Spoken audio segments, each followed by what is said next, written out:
The 16th Amendment to the Constitution gives Congress the power to establish and collect federal income taxes. It says, "The Congress shall have the power to lay and collect taxes on incomes, from whatever source derived, without apportionment among the several states, and without regard to any census or enumeration." Prior to the 16th Amendment, which was ratified on February 3, 1913, the Supreme Court had held in Pollock v. Farmers Loan and Trust Company, 1895, that income tax was a direct tax. Article 1 of the Constitution requires that direct taxes be divided among the states according to population, or apportioned, regardless of how much that particular state had contributed to the tax itself. The 16th Amendment released the government from this apportionment requirement for income taxes. The 16th Amendment resulted in a big change in how the national government was funded. Prior to the amendment, the source of most of the national government's income was through taxes on goods and services. Today, individual federal income taxes make up slightly more than 50% of the national government's total income.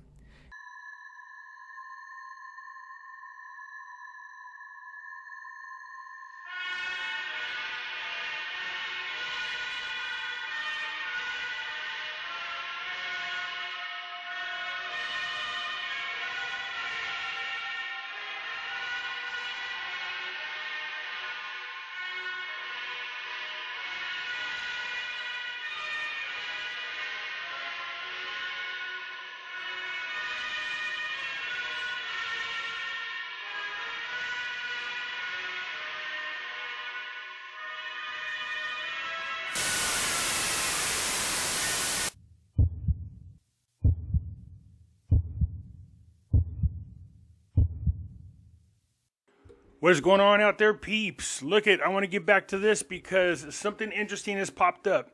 I remember when I was talking about energy back in the days. I was saying forget all the Hokey Pokey stories. You know, people going to Gitmo and clones and all the other crap because it's all BS, all right, you guys? I said focus on this list. I said this many times because this is realistic. This could be done. So, speaking of, let me show you one area to focus on. See this?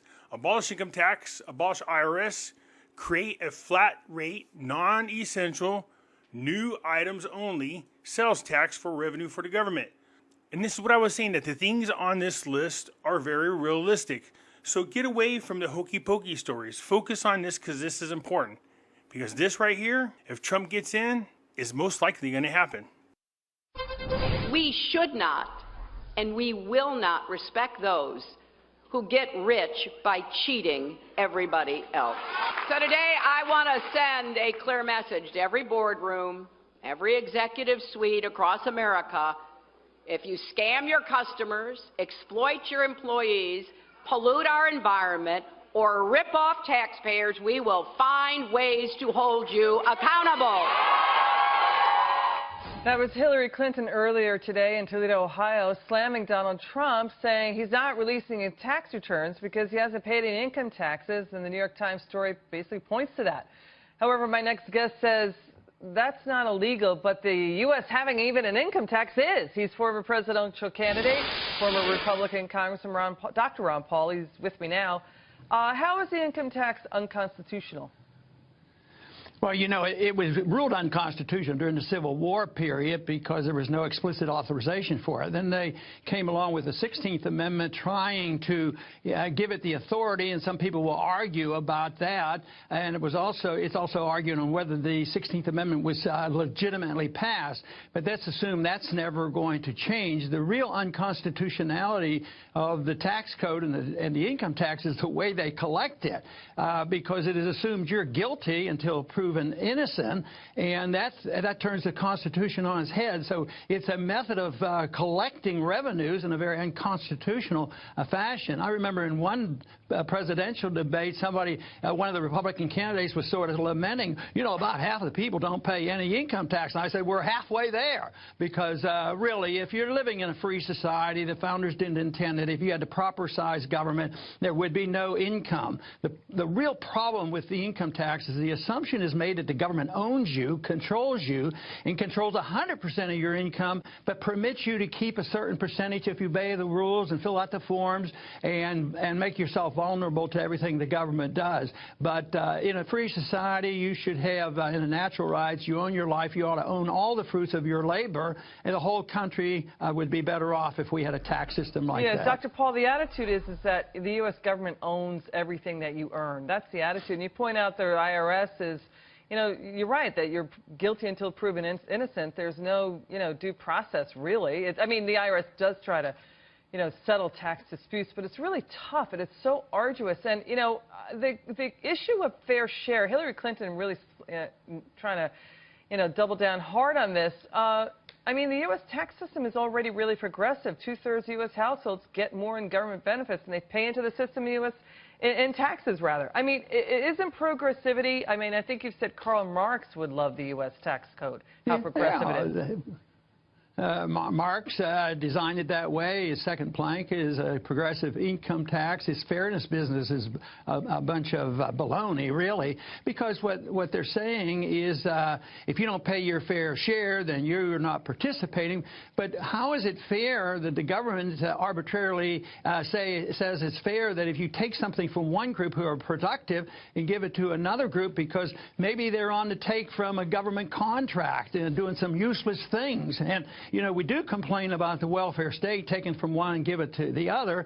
And I, at one time in my life, believed welfare was food stamps, you know. But welfare goes to big corporations very frequently. And if you put the military spending and all the other things involved, it's a very unfair system. So for Hillary to say it's unfair for somebody not to pay more of their hard-earned dollars to an unfair government and a political system that's there just designed to take care of the special interests. Yeah, Hillary keeps talking about fair share, Dr. Paul, and people out there are saying, well, what about Solyndra? Wasteful spending is what the government does a lot of. We want a smaller government, not a bigger government. The Democrats keep trying to grow the government, which is what we don't want. Look at this wasteful spending. Remembering Solyndra, just like she said, we spend $570 million on green energy failure. That's when we buy all these solar panels, and they got wrecked. They were no good. It ended up costing more money to have the solar panels than it did for us to run on regular energy. We end up wasting billions of dollars on stuff they want to do that never works. Here's another perfect example of wasteful spending. Kamala Harris, rural broadband flop. In 2021, Vice President Kamala Harris agreed to lead the administration's $42 billion plan for expanding high-speed internet to millions of Americans. That year, she tweeted that we can bring broadband to rural America today.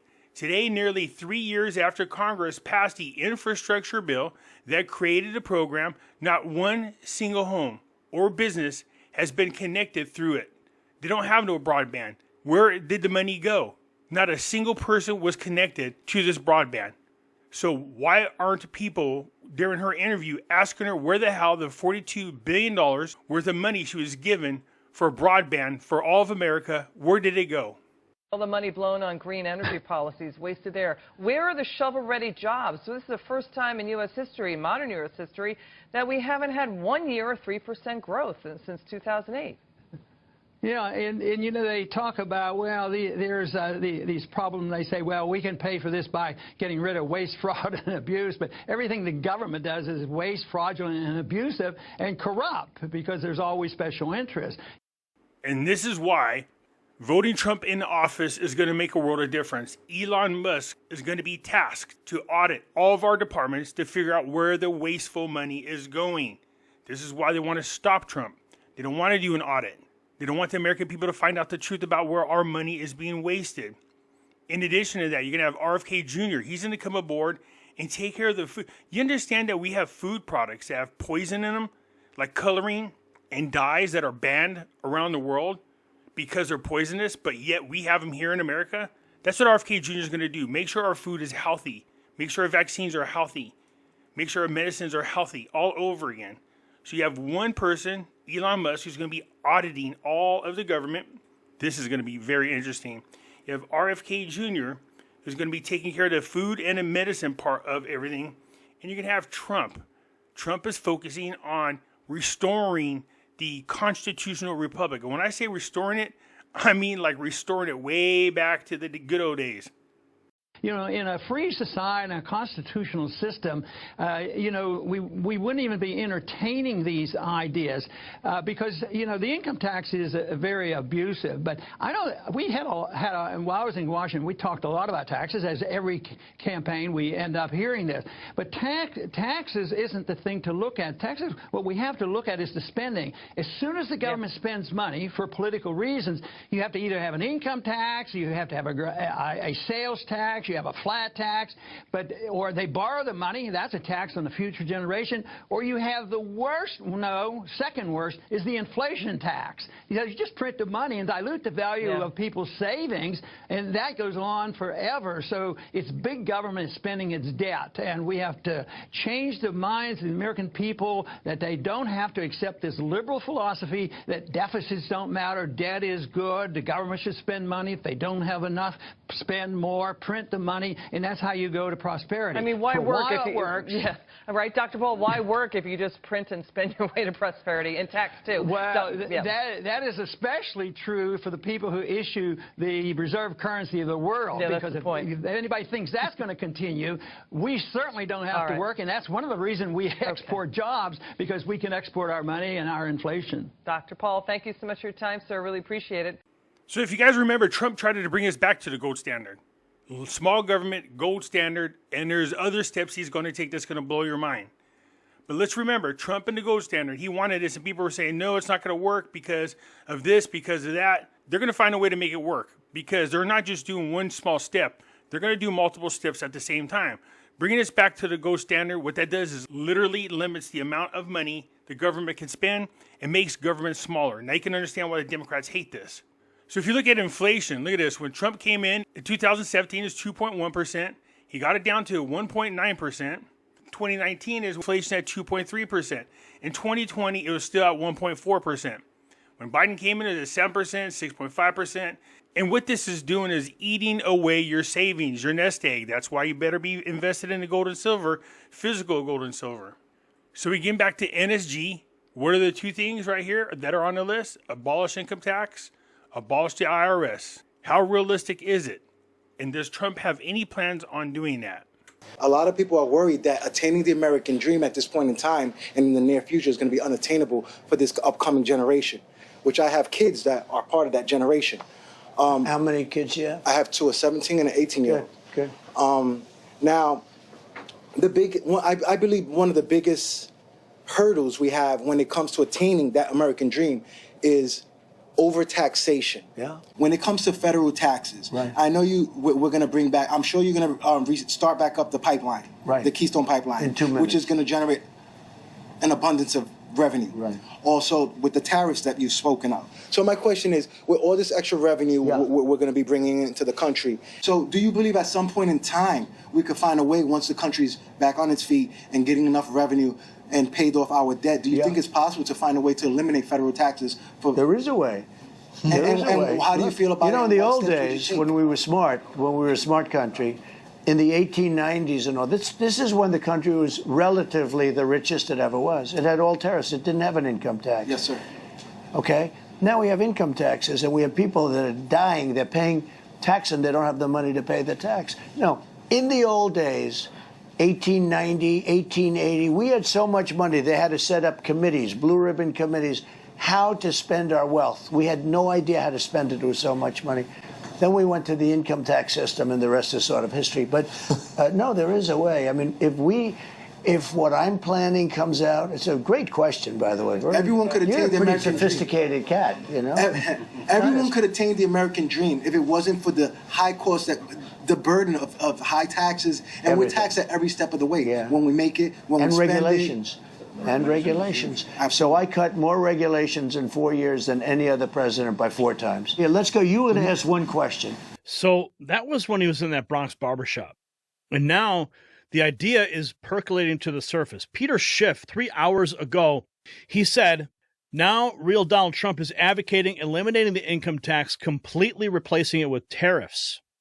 which was how the federal government was funded prior to 1913. In fact, the 16th Amendment was ratified precisely to replace tariffs on the middle class with income taxes on the rich. However, in 1913, the federal government spent less than 2% of GDP. Today, it spends over 24% of GDP. It's impossible to fund the massive federal government we have now with the indirect tax system we had then.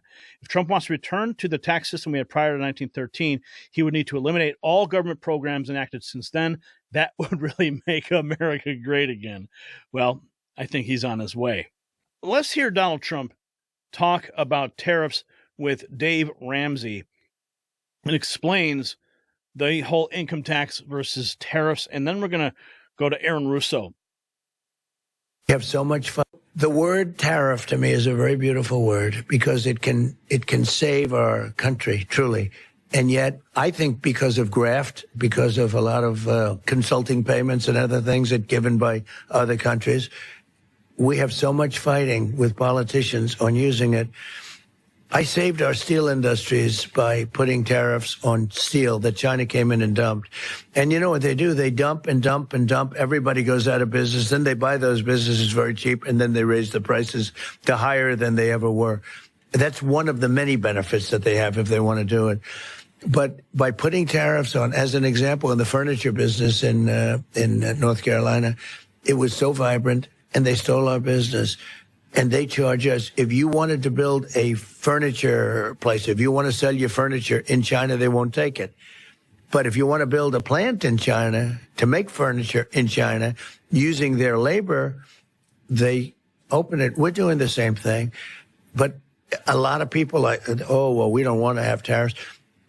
The country was at the richest point in its history in the 1890s. It was all tariffs. If you looked at William McKinley as an example, he was a big tariff president. They had committees that were put in charge of what to do with the money. We were taking in so much money.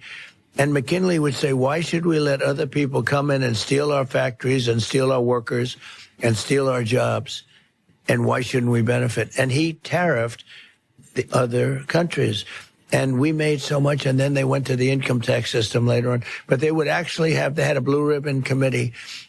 Our country was so rich, they didn't know what to do with the money. And this blue ribbon committee was set up to determine how can we spend all of this money, and they took it in through tariffs. But we can turn our country around, make it strong, and then guard it with tariffs. Now, so then in 1913, they bring the Federal Reserve System into being. Right? And now you have this Federal Reserve System, which then in 1913 got the right to create money for the government. When before that, the government created its own money. Now the government, when it needed money, had to borrow it from this private bank called the Federal Reserve, which is a private bank owned by individuals, incorporated in Delaware. And so what happens is now the government borrows money from them to fund the government. Then the government says, well, we have to pay these people interest. How are we going to pay them interest?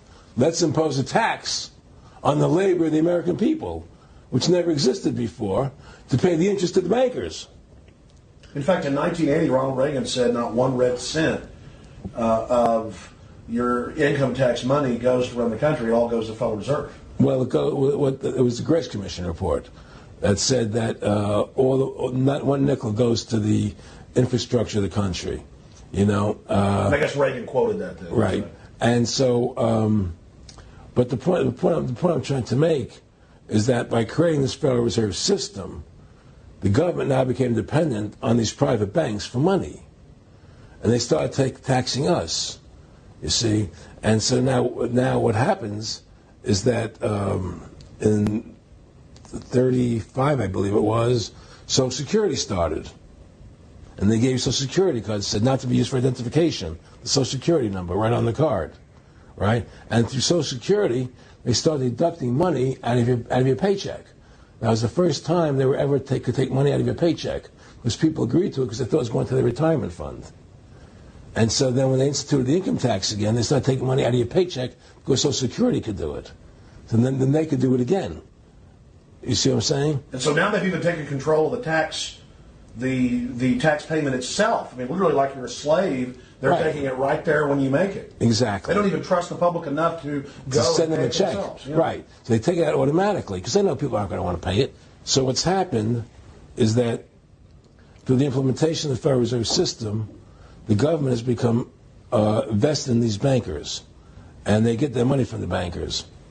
And so then they impose a tax on us, which makes us more slaves, makes it more difficult for us to survive, right? Giving them more profits. And now what's happened is that through the Federal Reserve System, the bankers have pretty much taken control of our government. It doesn't matter Republican and Democrat anymore because they're both the same.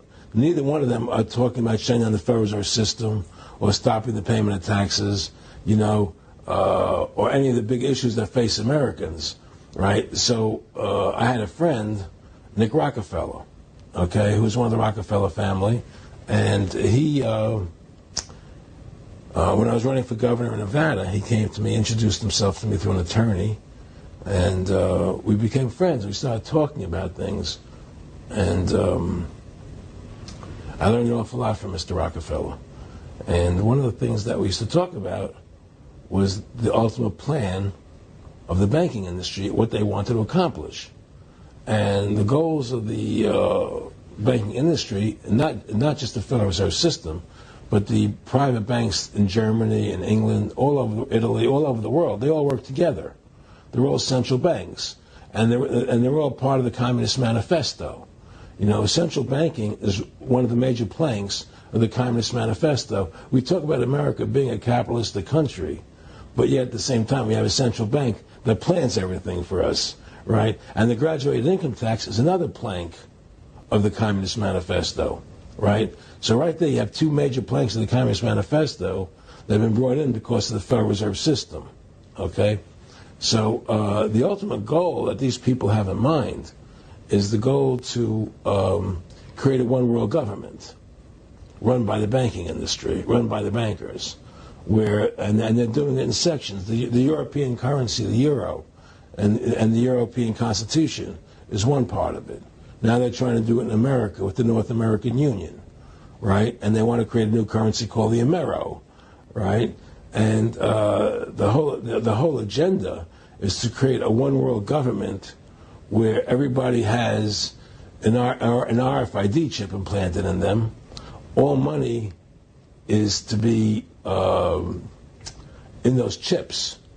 Russo's film, America, Freedom to Fascism, from back in 2007, he's sitting down with the IRS commissioner, a former IRS commissioner.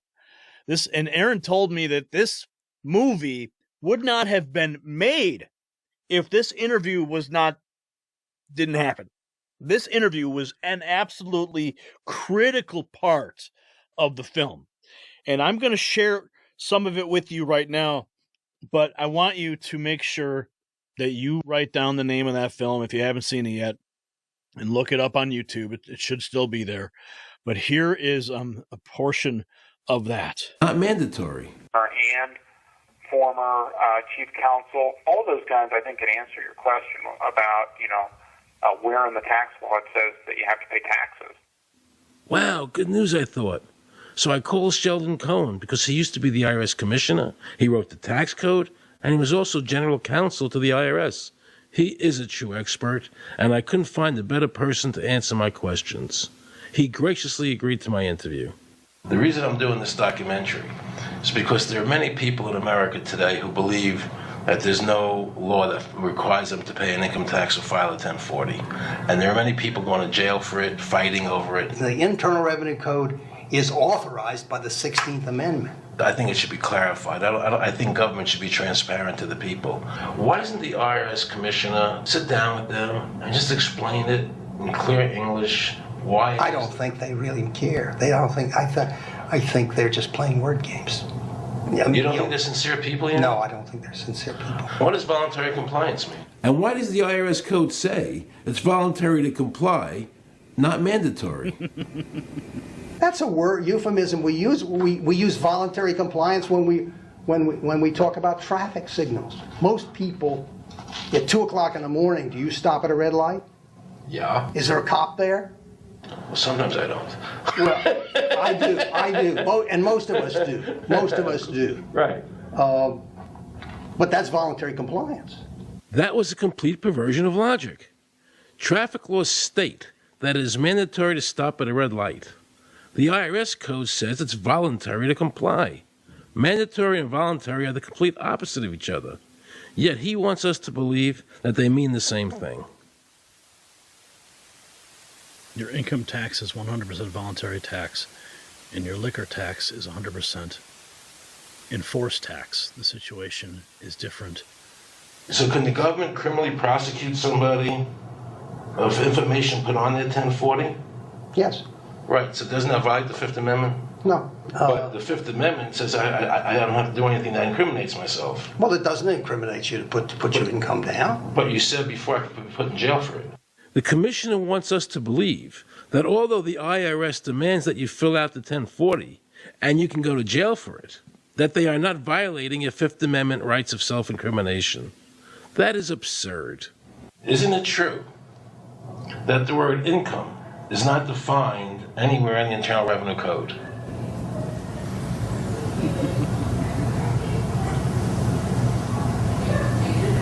The law says that the government has a right to tax income from any source derived. So, but the word income is not defined in the code. It just says income without a definition of what income is. That's right. Correct? Yeah. But there are many different kinds of taxes. Well, how can an American citizen know what income is if the code doesn't define it? If they're paying an income tax... Because the courts have all defined it. Do you remember what constitutional attorney Edwin Vieira said? The definition of income in the Constitution was given in the Eisner versus Macomber case, and it turns on gains or profits that are made from some activity. So the Supreme Court has ruled income is not wages, it's not labor, it's gain from corporate activity. I believe that a man's labor is his private property. That's your view, but it's not the law. The Supreme Court's even said your labor is your private property. When I go to work for somebody, it's a trade. It's an even exchange. I do some work, you give me some money. So this interview goes on and on to the point where the former IRS commissioner throws his hands up and quits the interview. So there you have it. It looks like Trump is trying to definitely restore our constitutional republic to its fullest form. Small government, no taxes, I should say no income taxes. Get rid of the IRS, make filing simple, back our money up by gold once again, and leave the wealth in the hands of the people. Anyways, that's it for now. I look forward to hearing from you. I'm out.